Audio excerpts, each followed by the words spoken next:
listening to KCFB Ferguson, 89.5 The Wave, and this is Fear the Dead Air, with your host, JazzHandss. When civilization ends, it ends fast. That is right, you are listening to the one, the only Fear the Dead Air here on 89.5 The Wave. I'm your host, your friendly neighborhood DJ, JazzHandss, and it feels so good to be back talking about a series that has had hiccups. Not gonna lie, it's had hiccups, but it's getting there. I wouldn't recommend super watching it yet, but it is getting there. And I'm going to talk about last Sunday's epic Fear the Dead Air episode. Now, spoilers, not Dead Air, Fear the Walking Dead. I am so sorry. It is very early in the morning for me. Now, spoilers are ahead. So, let's just dive right in. My overall thoughts, it's like I said, it's really starting to get there. It's really starting to get good and interesting. We got to watch Nick pretty much be alone by himself, which I don't think has happened in an episode, even in Walking Dead, that I'm aware of. I could be possibly wrong, and if I am, please let me know. But I believe that this is the first time we've really had a character kind of alone, like by himself, for the entire, almost length of the episode. Then, of course, he meets, I don't remember her actual name, but I know that her real name's Denai. The one woman that he meets, in the end with her two bodyguards. But pretty much he kind of spends this entire episode alone, wandering in the woods. Well, not the woods, in the desert, I should say. And I'm liking it. I like the idea of different locations. I like this idea of, and they do it in the episode, I like this idea of the world's gone to hell, and you're in a foreign country, and there's a language barrier. So, will people still be, hey, come on, let's help you, because, we already know in this world that there are maniacs. There are people that are going to kill you, whether they speak the same language or not.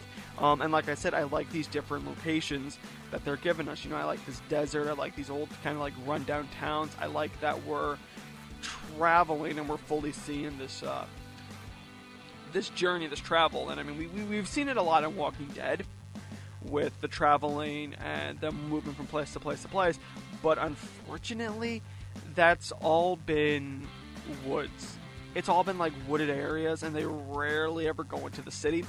So visually, granted, story-wise, oh my god, story-wise Walking Dead still leagues above Fear, but scenery-wise, I definitely think, being in Mexico, you can play with a lot more stuff, and we've gotten from this season a lot more travel, or at least a lot more different scenery than we have before, with the boat, these deserts, these compounds, just Mexico in general. Such interesting and unique visual scenery, and I really like that. It's definitely good. So, it's definitely like nice on the eyes to be like, oh well, this is cool. Oh well, that's cool. Let's look at this. Oh, that's really cool. So in this episode, it was heavily not drenched, but it was heavily focused primarily on Nick, and we got to see a lot of his flashbacks. And now the flashbacks were really interesting, and they delve in more into who his character is and sort of the events leading up to Fear the Walking Dead. So I did find it interesting to note that, his dad passed away when he was I thought that he was a lot younger. I really thought he was a lot younger. Now, granted, maybe Nick now is, in college, if not after college, and that Nick was supposed to be in high school. I could see that kind of being a thing, but for me, it was just very interesting. It was very nice to kind of see his backstory. Granted, I thought his dad passed away when he was a lot younger, but we do get to see and talk about his dad a little bit, and there are definitely some connections there that that I've written down. Like when Nick talks about his dad, like, oh, you always come in and you just sit there and you don't do anything. you just blah, blah, blah, blah, blah, blah, blah, blah. He kind of describes a zombie. He kind of describes a walker about his dad. They're lifeless, that they don't do anything, that you can tell in their eyes, that they're there, but they're not fully there. And so I think that Nick finds a lot of parallels in some weird way of sympathy for the walkers and for, his dad. There's this connection there. Now, I'm also wondering, too, if his dad did drugs. And so I'm wondering if it could be possible if, Nick's dad would come home, shoot up, and then just be done for the day. Come home from work, shoot up, and then that would be it. And so I'm wondering if there is some more resentment there than there actually is, because clearly Nick has resentment for his father. He's like, you should have taught me, you should teach me, a father should teach their son this, that, or the other, and you're not doing that, you're just a lump on a log, blah, blah, blah, blah, blah, this, that, or the other. But I'm wondering if he also is angry at his father, because his father might be the one who's gotten him hooked on drugs.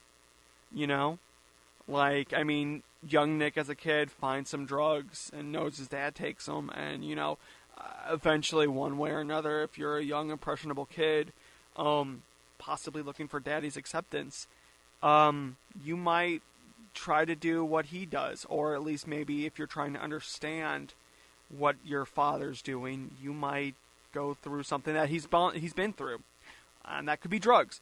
So that's just one kind of thought that popped into my head. Could it possibly be the drugs? That those two have a connection somewhere, and we're going to figure that out later on, and that's why Madison's so adamant about helping Nick, because they said that he was in a head-on collision.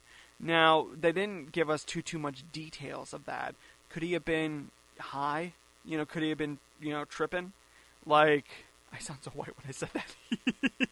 But no, could he have, been under the influence of drugs, and so that's why Madison is so adamant for saving Nick, because she's already had one family member that she's cared about and loved die from drugs, and she's trying really hard, and she doesn't want to give up on Nick like maybe she gave up on her ex, her husband.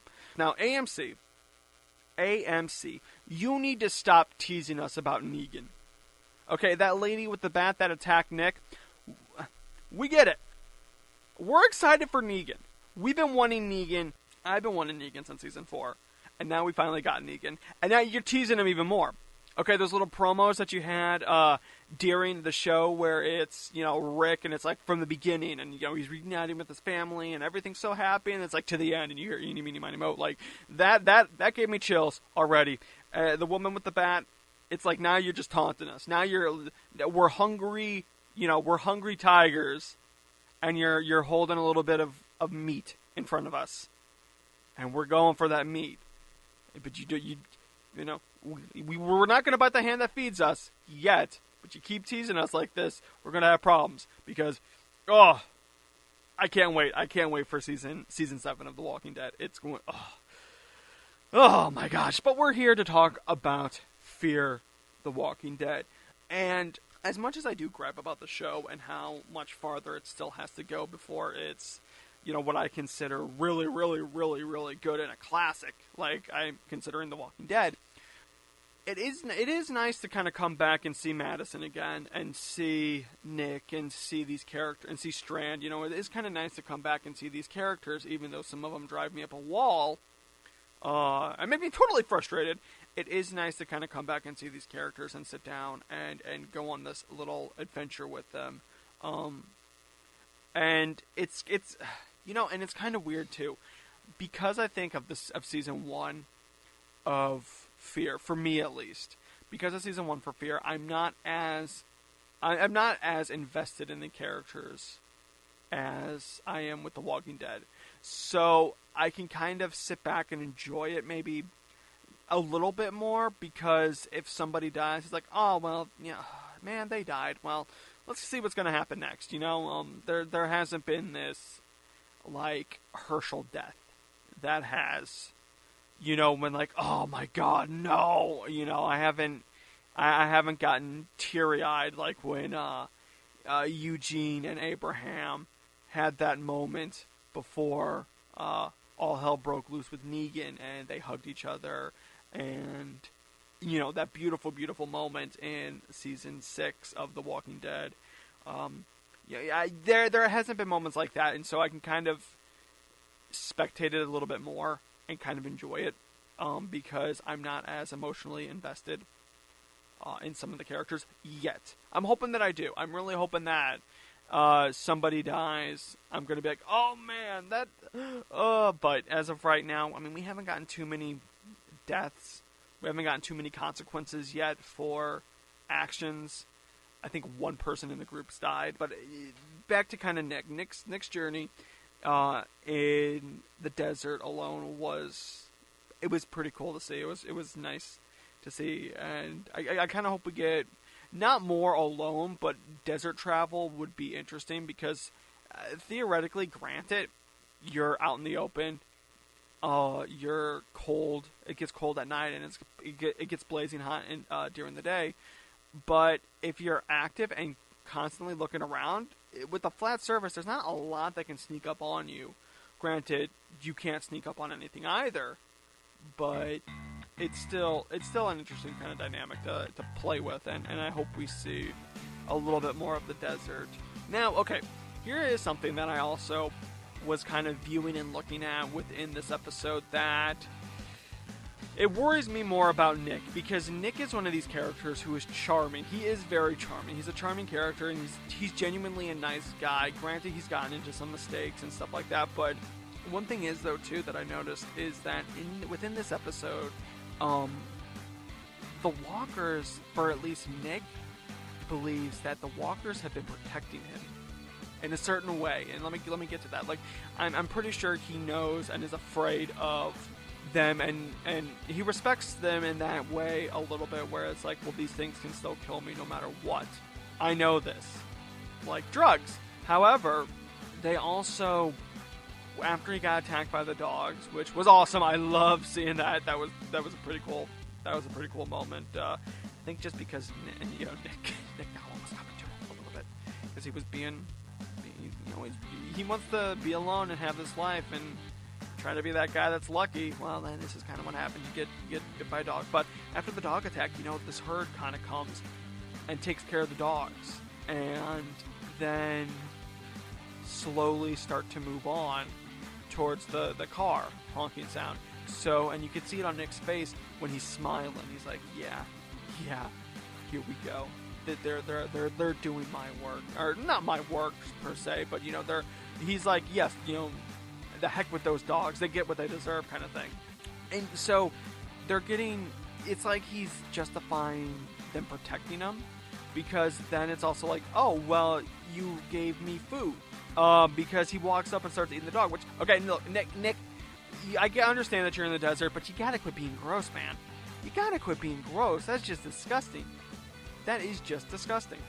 So, he eats some of the dogs. I was like, okay, well, they're providing food. They're providing protection in this world. So it's just like he's justifying them. And then with the bandits and everything, they kill the bandits that tried to kill him earlier, which clearly, if anybody tries to kill you, I'm sorry, you're going to have a little bit of a grudge on them.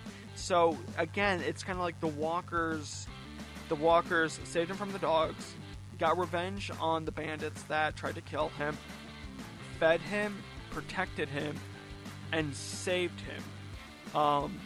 Big Boss Man Paul, who sometimes jumps on in the show, talked about it too, where the walkers kind of accept him for who he is. Granted, they don't know who he is, but as long as he's protected, they accept him.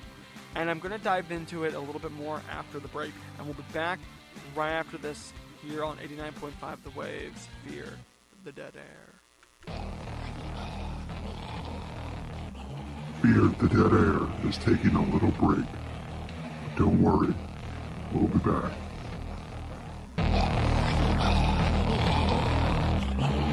Like the dead rising, we are back. You are listening to Fear the Dead Air, only on 89.5 The Wave. That is right, you are listening to Fear the Dead Air here on 89.5 The Wave. I'm your host, your friendly neighborhood DJ, JazzHandss, talking about last Sunday's epic Fear episode. Now, we covered a little bit about Nick, because this is a heavy Nick episode, and we kind of covered his psyche and kind of what he's going through, but I want to definitely dive more into that, because last I talked about was that Nick, I feel, is kind of feeling that the walkers are kind of protecting him in a certain way. They killed those dogs. They killed the bandits that were getting them. They gave him food with the dog meat, which was absolutely disgusting. Nick, I don't know what you're doing.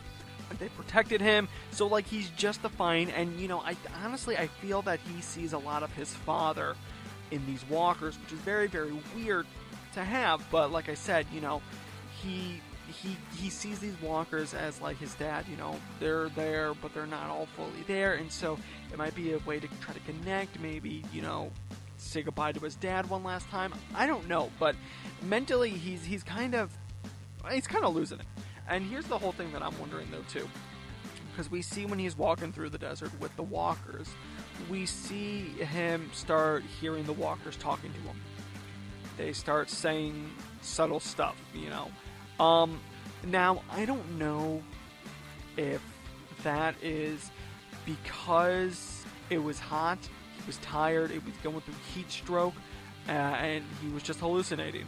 Or if it was something deeper than that, not that he can actually understand walkers, but if, his mind was already kind of messed up, and so he hears these walkers, and one of the important things is his old flame. Now, we see her scattered throughout the episode. It's clear that they had a strong relationship with each other, and it's clear that she's trying to help Nick, but they're also it's clear that she's trying to play the game. She's like, okay, well, yes, we'll do this just to get out, so because she's a user too. She uses drugs, and it seems like she's definitely an enabler for Nick. But when he sees her as a zombie walking with the horde, and he kind of flips out a little bit, I think there's two ways that you could kind of look at this in Nick's mind. Because he saw her, it could be significant that because she has enabled him in the past, she's showing up again as an enabler in his mind to enable himself to be continued walking with these walkers, to give in to these walkers, to be fully, at some point he's going to be like, he's going to be like, oh, bite me so I can be one of you, oh, powerful ruler. Something, maybe not like on that grand a scale, but I definitely think that by seeing her, it's the justification of, okay, well, I'm not doing something wrong. Somebody else, might understand it with me, and they're going to take me home, and all this other stuff. You could say that, but then the way his face looked made me kind of made me think that maybe he's snapping out of it just a little bit, because I think he knows that she's an enabler, and deep down he knows that she's an enabler, and by seeing that he's like, oh no, what am I doing? But then of course he goes right back into it, and I'm wondering if they're going to continue that, because Nick said, oh, I want to be in a place where the dead aren't feared. Dun dun dun, name of the show, oh, we did it. Either way, so yeah, I'm wondering what Nick's psyche is kind of going through right now, and where really his mindset is. It's clear that he's a sympathizer for the walkers, but how far is he willing to take it? I will say this about Nick too, and I said this before, he's lucky. He's lucky, and he's stupid lucky. Like, he should have died a million times over, granted with the drugs, and even in this episode, he should have died a million times over, and he didn't. He's won. He's still alive. And that's kind of annoying to me, in the sense that I want something with consequence. I want actions to have consequences in this world, and eventually his luck's going to run out for somebody, and he's going to get somebody killed, and I hope that happens. I want to see him get this mindset out of his head that, oh, I can't die. I've survived so much. This is my paradise, but I can't die. Like, I want him to realize this is not a game. These are not things to sympathize with. These are creatures that will kill you. And I think as on some levels he knows that and respects that, but on other levels he completely just, he's oblivious to it. And I want there to be consequences for his actions, and I really hope something happens to where somebody important dies because of him. Now, I do have to say, the quote that Nick had with his dad's book, and I believe that quote was along the lines of, if you hold on to something for too long or too hard, you can mess it up, you can corrode it. I'm wondering if that's supposed to be like a foreshadowing, or if that's supposed to be something definitely towards Nick, to where he's getting this feeling and he's getting this protection from these walkers, so he's holding on to them and he's holding on to this ideal, and I'm wondering if it's going to become corroded. Or, oh, look at this brain working overtime, just thought of something. What if, essentially, by saying, if you hold on to something for too long, if you hold on to this for too long, it becomes corroded and it becomes messed up. What if that's supposed to represent the ideal of what old humanity was? What if that's supposed to represent the idea of what humanity used to be? So by holding on to this idea of, well, we can still fix it, or, there's a bunch of guys over there with guns, and I'm only one person. Maybe I could go over and talk to them, and we can get a conversation and get some trading going. Like, no, they'll probably kill you. And steal your stuff. So I'm wondering if that's what it's supposed to mean. That maybe by holding on to this idea of the old world, it's going to become skewed and corrupted, or holding on to certain ideals in this world are going to become corrupted. Or could it possibly be that by holding on to this, I don't want to fear these Walking Dead, Haha, JazzHandss putting the name of the show, and this show's doing it. But, by doing that, I'm wondering if it's supposed to be like, by not wanting to fear these things, you're going to corrupt it and corrode it, and it's going to become skewed, and you're going to look crazy. I don't know. I feel that quote has significance, and I'm wondering if we're going to see that later on. So I'm going to try to remember that quote by next week and see if it is constantly held up. One more other thing, too, though, the doctor guy. Now, the doctor guy seems like a very interesting character, and I'm kind of more excited to dive into him. I just hope he's not going to be a Daniel, I believe was his name, from the last part of this season, who the old barber, who I hope that the Doctor doesn't become Daniel 2.0 or a Herschel 2.0. I hope he's not like, this, I've been through stuff, I'll say what's on my mind, and this, that, or the other. I really hope he doesn't become a version 2.0 of a character that we've already gotten. I hope he becomes his own character. And honestly, he's a doctor. He's probably going to die, because Walking Dead has a horrible track record of having doctors and having them die. So either way, predictions for this upcoming part B of the season. I think, like I said, we're going to get possibly more deep into the story, deep into certain characters' backgrounds. We're going to get new locations, which is always nice. And with that, I don't know where else the series is going to go, but I'm excited to see what happens, what new and interesting stuff we might find along the way.